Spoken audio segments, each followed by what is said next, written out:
Hi, welcome to YOUCANIC. Today I'm going to be showing you how to do a factory reset on the Tesla Model 3.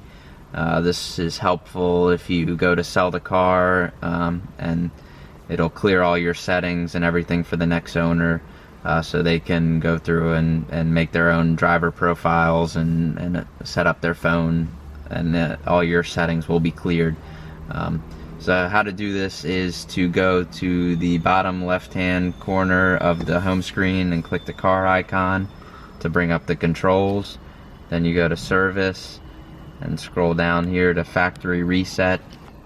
If you click that, you'll have to sign into your Tesla account using your email address and password that's been previously set up.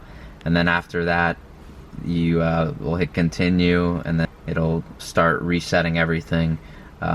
Again, this is only recommended if you're selling the car, or if you want to clear all your settings, because it will clear everything from your driver profiles to all your mirror settings and seat settings and everything. So that's how to do a factory reset on the Tesla Model 3.